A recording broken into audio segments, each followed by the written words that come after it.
Bu virüsten dolayı vefat eden insanlara Allah'tan rahmet diliyorum. Yakınlarına sabırlar diliyorum. Hasta olan arkadaşlarımıza da acil şifalar diliyorum.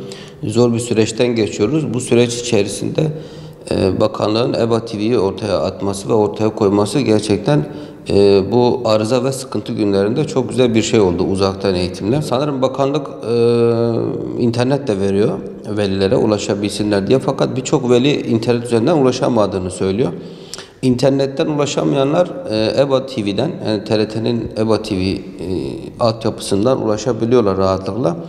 Fakat bu eğitim öğretmenle öğrencinin buluşması, göz göze gelmesi, yüz yüze gelmesi kadar etkili değil tabii ki.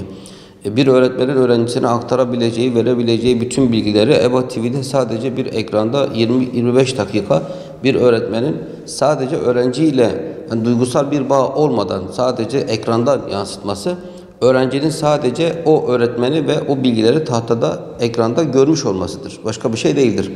Anlamadığı bir şeyi sorabilmesi mümkün değildir. Fakat canlı olarak yüz yüze eğitim yapılan bir ortamda öğretmene sorabileceği soruların olması, öğrencinin kafasına takılan şeyleri öğretmeniyle paylaşması tabii ki bu eğitimin en önemli parçalarından biri. Olumlu veya olumsuz her yönüyle baktığımızda bu kriz döneminde, böyle bir salgın döneminde EBA TV gibi bir altyapının olması umut verici bir şey. Bu bir aspirin olarak değerlendirin ama bize antibiyotik lazım. Yani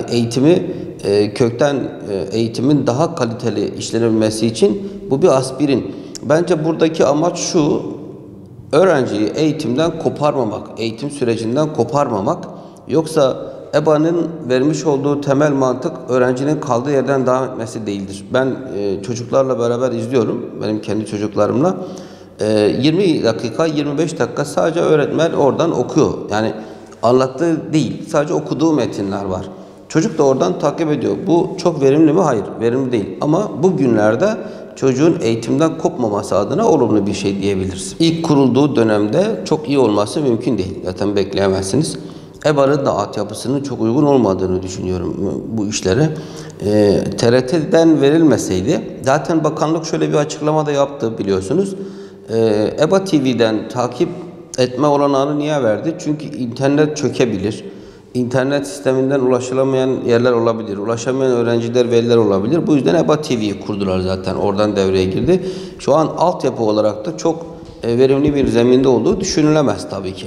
Sadece öğrencilerin ve velilerin televizyondan izlemesi bu olumlu bir şey olarak ortaya çıktı. İnternetten ben birkaç kez denedim ama giremedim. Olmadı. Böyle bir süreçte, böyle bir dönemde tabii ki bu tür olumsuzluklar olabilir. Biz buna EBA TV veya bakanlığın yaptığı bu çalışmayı elbette kötüleyemeyiz. Ben onlara teşekkür ederim ayrıca böyle bir imkanı sundukları için. Çünkü ülkenin buna ihtiyacı var.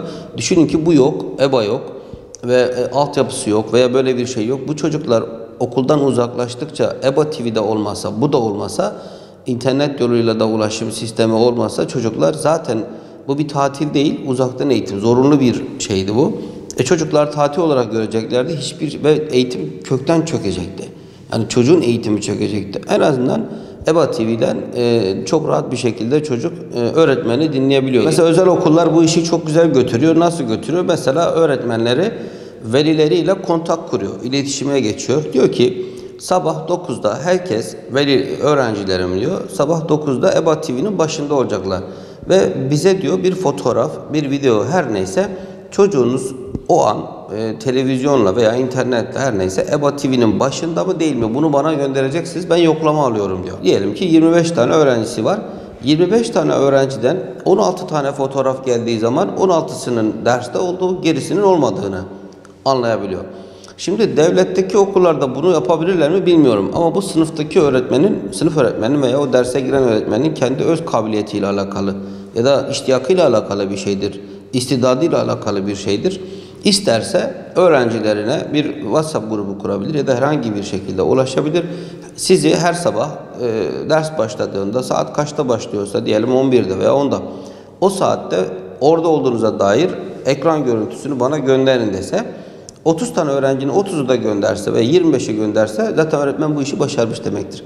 Biz bütün öğrencilerden aynı başarıyı, aynı seviyeyi zaten beklemiyoruz. Ama bu zor günlerde, bu zor süreçte, bu sıkıntılı günlerde öğrencilerin de öğretmenlerine hassas davranıp, öğretmenin de öğrencisine daha itidarlı davranıp bu enkazı birlikte kaldıracağız. EBA belli başlı şeyleri veriyor. Mesela 20 dakika, 25 dakika işlenen bir dersten tabii ki verimli olabilir mi? Olabilir. 25 dakikalık bir ders verimli olabilir. Ama canlı olarak karşıdaki öğretmeninden dersi dinlemek, 40 dakika dinlemek veya daha verimli bir şekilde onu birebir dinlemek ama ekranda mesela kaçırabildiği bir sözcük olabilir, dinleyemiyor. Tabii tekrar dönüp onu dinleyebiliyor.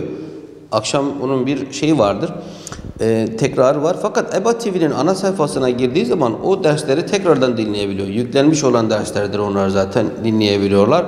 Sonra EBA hakkındaki bütün kafasına takılanları orada linklerde var. Linke tıklayıp oradan öğrenebiliyor zaten. Oradan girebiliyor. Kaçırdığı dersleri, hangi derslerse, hangi konularsa, hangi metinlerse ondan tekrar dinliyor. Ama sadece ekranda yansıtılan kadarını görebiliyor. Onun detayını, onun gerisini zaten göremiyor. O yüzden yani EBA'nın şu an için kriz aşamasında sadece diyorum ya bir aspirin niteliğinde baş ağrısını geçirebilecek şekilde kurulduğunu düşünüyorum. Yoksa bize bir antibiyotik özelliği yoktur. Antibiyotik nedir? Okulların açılmasıdır. Okullar açılırsa öğrenci antibiyotiğini almış olur. Ama bu şekilde sadece ağrı kesiciyle giderilmeye çalışılan bir şeydir. Mesela bir konuyu kendisi de evde çalışır. Zaten öğrenci nasıl, yani ben ilkokulu bu tarafa bırakıyorum. Ortaokul ve lise öğrencileri için söyleyeyim. Bunlar zaten yıllardır derse giren çocuklar ve neyin ne olduğunu, nasıl işlendiğini bilen çocuklar. En başta kendileri konuyu bir kere çalışırlar. Mesela EBA'da nerede kaldırar okulda? Filan şu X konuda kaldırar. Bu X konusunu ve de EBA'da zaten veriliyor bu konu. Çocuk orada öğretmeninden dinler. Dinledikten sonra zaten elinde mevcut kitabı da var. Kitabından tekrar kendisi bu tembelizmi ve konforizmi bir tarafa bırakacak. Bu kriz gününde açacak kitabını evde, bu büyük bir fırsat. Bize olumsuz gibi görünse de büyük bir fırsat. Açacak kitabını oradan okuyacak. Bununla ilgili tonlarca evde kitapları vardır, soru bankaları vardır. Ne bileyim kitabında sorular vardır. O sorulardan başlayacak çözmeye. Sadece EBA'dan istifade etmek değil. Nasıl EBA onun için bir parol olacak, bir yol gösterici olacak. 21. yüzyıldayız, uzay çağındayız. Hala birinin elbisesi, birinin örtüsü, birinin sakalı, birinin biz pantolonuyla uğraşırsak biz bir arpa boyu yol alamayız. Yani biz şu günlerde, bu kriz gününde ortalıkta müthiş bir salgın var ve evden çıkma yasağı uygulanan bir dönemde çocukların eğitiminin nasıl telafi edilebiliri veya bu çocuk nasıl eğitimini telafi edebilirin derdine düşmüşken kalkıp orada dersi anlatan bir öğretmenin kıyafetiyle, gözleriyle, ne bileyim pantolonuyla, ceketiyle uğraşırsak biz amacımıza ulaşmamış oluruz. Amacımıza ulaşamayız. Bizim oradaki en birincil derdimiz, ya bir kere o öğretmenin yaşam biçimi odur. Bir başkasının yaşam biçimi de başını kapatmamasıdır. EBA TV'de başı açık öğretmen yok mudur? Vardır. O zaman bir başkası da çıkıp işte öğrenciler bunu model alamaz derse, benim söylediğim çok güzel bir şey vardır. Ben hep söylerim bir söz. Biz fikirlerimizi çatıştırırsak ortaya yeni bir fikir çıkar ve buradan yeni bir yol alabiliriz. Fakat biz çatışırsak ortaya anarşi çıkar. Şimdi ben o öğretmenin veya diğer öğretmenimizin saçına dil uzattığım zaman biz anarşi çıkartmış olacağız. Biz anarşinin yerine birleştiren ve bütünleştiren bir şey istiyoruz.